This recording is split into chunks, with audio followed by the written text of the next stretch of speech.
ऐसे थे अरमान की उड़ते नील गगन की सीमा पाने।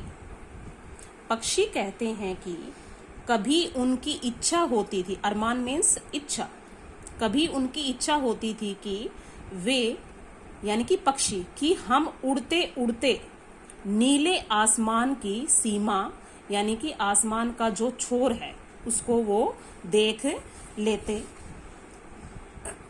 लाल किरण सी चोंच खोल चुगते तारक अनार के दाने। हम पक्षी लाल किरणों के समान, किरण सी यानी कि किरण के समान, किरणों के समान, कि हम पक्षी लाल किरणों के समान अपनी चोंच खोलकर तारे रूपी तारक अनार के दाने, तारे रूपी अनार के दाने चुगते यानी कि चुग ले, अर्थात वो उन्मुक्त होकर खुले आसमान में, आसमान की सीमा के, आसमान के छोर को वो पाना चाहते हैं। होती सीमाहीन क्षितिज से इन पंखों की होड़ा होड़ी।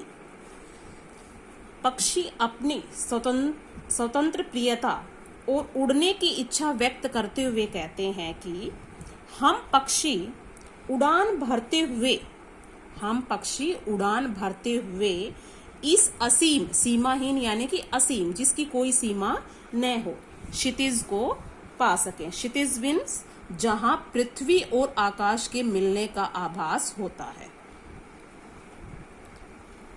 से मुकाबला करते हैं। इन पंखों की होड़ा होड़ी, होड़ा होड़ी मीन्स मुकाबला वो करते हैं। या तो क्षितिज मिलन बन जाता या तंती सांसों की डोरी। ऐसा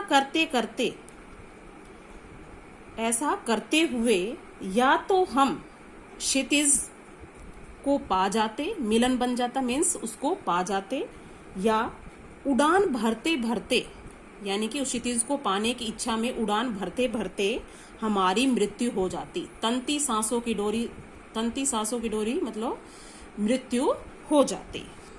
नीड न दो चाहे टहनी का आश्रय छिन्न भिन्न कर डालो। पक्षी मनुष्य से प्रार्थना करते हुए कहता है कि हे मनुष्य, नीड यानी कि घोंसला, कि हमें पेड़ों की टहनी पर भले ही घोंसला न बनाने दो और हमारे बने घोंसले को छिन्न भिन्न यानी कि नष्ट कर डालो। आश्रय मीन्स जो उन्होंने आश्रय, उनके रहने का जो उनका घोंसला है उसको, जो हमारे बने घोंसले को नष्ट कर दो। पर लेकिन पंख दिए, लेकिन यानी कि पर जब ईश्वर ने हमें पंख दिए हैं, ईश्वर यानी कि भगवान परमात्मा ने हमें पंख दिए हैं, तो आकुल मीन्स व्याकुलता व उत्सुकता, तो हमारी व्याकुल और उत्सुकता भरी उड़ान में विघ्न न डालो। विघ्न मीन्स बाधा न डालो।